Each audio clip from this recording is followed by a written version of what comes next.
Assalamualaikum warahmatullahi wabarakatuh.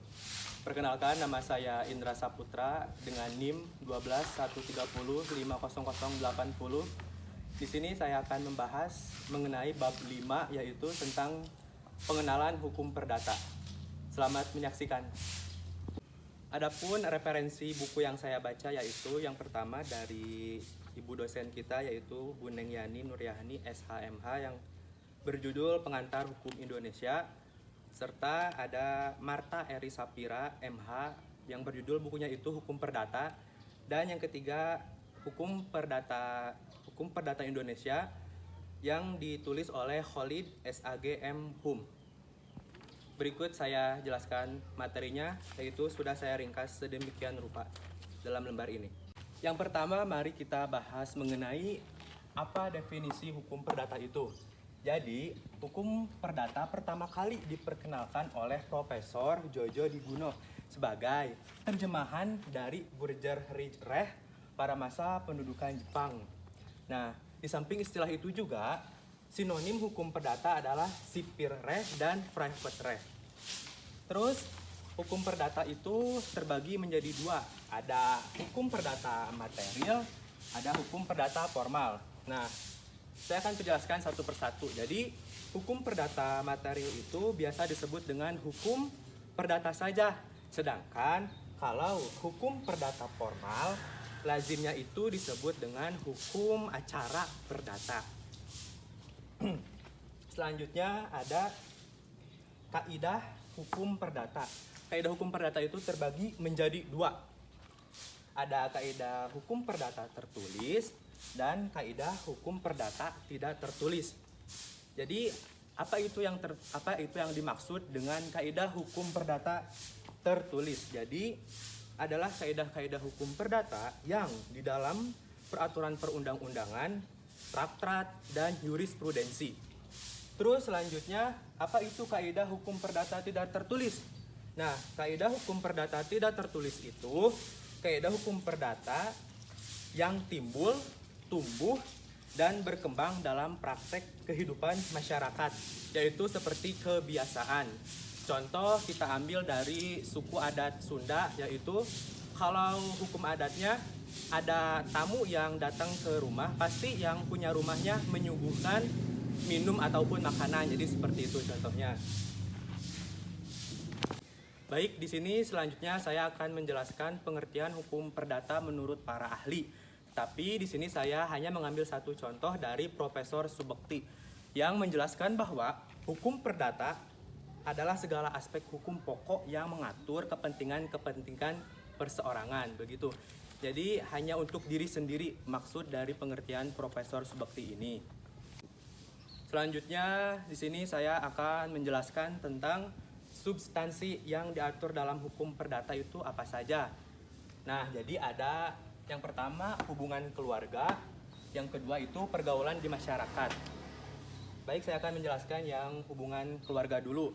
Jadi yang hubungan keluarga itu, dalam hubungan keluarga akan menimbulkan hukum tentang orang dan hukum keluarga. Seperti itu singkatnya. Yang kedua ada pergaulan di masyarakat. Jadi pergaulan di masyarakat itu dalam hubungan pergaulan masyarakat akan menimbulkan hukum harta kekayaan, hukum perikatan, dan hukum waris. Baik, kita lihat dari ruang lingkupnya terdiri dari apa saja sih teman-teman hukum perdata itu. Jadi yang pertama dalam hukum perdata arti luas. Hukum perdata dalam arti luas ini termasuk ke dalamnya disebabkan keadaan yang ditimbulkan dalam perdagangan yang diatur dalam hukum dagang tidak lepas dari adanya perbuatan keperdataan itu sendiri seperti jual beli, asuransi, dan sebagainya. Terus dalam arti yang sempit itu pembahasannya lebih terfokus apa yang diatur di dalam hukum perdata itu sendiri dan yang berkaitan dengan masalah keperdataan.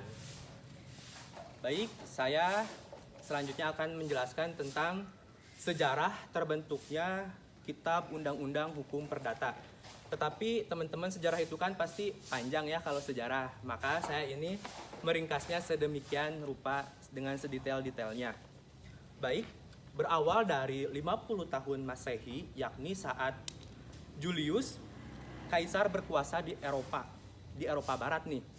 Hukum Romawi telah berlaku di Perancis yang berdampingan dengan hukum Perancis kuno yang berasal dari hukum Jerman yang saling mempengaruhi. Suatu ketika, wilayah Perancis terbagi menjadi dua nih. Ada bagian hukumnya itu berbeda-beda. Dari bagian Perancis Utara termasuk daerah hukum tidak tertulis seperti yang tadi dan berlaku hukum Jermannya. Terus yang bagian selatan itu daerah hukumnya memilih tertulis dan berlaku hukum Romawi tertuang dalam Corpus Iuris Civilis. Nah, jadi Corpus Iuris Civilis ini pada zaman itu dianggap hukum yang paling sempurna nih. Terdiri dari 4 bagian. Yang pertama, Codex Justiniani, berisi kumpulan undang-undang yang dibuktikan para ahli hukum atas perintah Kaisar Romawi. Selanjutnya, Pandekta. Apa itu Pandekta? Yaitu memuat para kumpulan pendapat para ahli hukum Romawi, misalnya Gaius, Papianus, Palus, dan sebagainya. Selanjutnya yang ketiga itu ada Institutiones, yaitu memuat tentang pengertian lembaga-lembaga hukum Romawi pada saat itu. Yang terakhir ada Noveles Codex. Noveles adalah kumpulan undang-undang yang dikeluarkan sesudah kodeks selesai. Begitu teman-teman. Baik, selanjutnya di sini saya akan membahas asas-asas hukum perdata itu ada apa saja. Jadi, yang pertama itu ada melindungi hak asasi negara, pasal 1 KUHP dan pasal 3 KUHS. Selanjutnya, setiap orang harus mempunyai nama dan tempat kediaman hukum atau domisili, pasal 5 KUHS.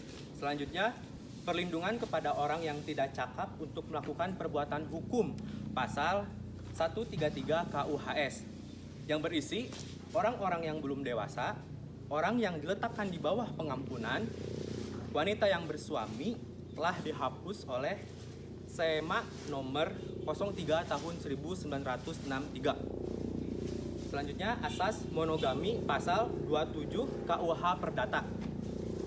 Lalu di sini saya akan menjelaskan bagaimana keadaan hukum perdata di Indonesia sekarang ini nih. Jadi hukum perdata di Indonesia sekarang mengambil dari hukum perdata adat yang pertama, yaitu ketentuan-ketentuan hukum yang mengatur hubungan antar individu dalam masyarakat adat yang berkaitan dengan kepentingan perseorangan. Yang kedua, kita masyarakat Indonesia mengambil hukum perdata Eropa. Jadi, ketentuan hukum yang menyangkut kepentingan orang Eropa dan orang yang diberlakukan ketentuan itu termasuk orang yang tunduk secara sukarela kepada ketentuan itu. Terus, hukum perdata di Indonesia itu bersifat nasional. Kenapa? Bersifat nasional artinya ketentuan hukum yang mengatur kepentingan perseorangan yang berlaku untuk seluruh penghuni yang ada di Indonesia. Kita ambil contoh Undang-Undang Nomor 1 Tahun 1974 tentang Undang-Undang Perkawinan. Terus ada Undang-Undang Nomor 5 Tahun 1960 tentang Undang-Undang Pokok Agraria.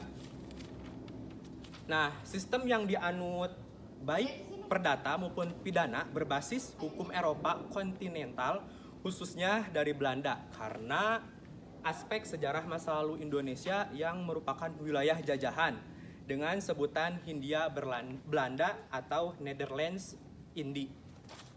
Sekian dari saya, mohon maaf bila ada kesalahan dalam penyampaian materi tadi. Wabillahi taufiq wal hidayah. Wassalamualaikum warahmatullahi wabarakatuh.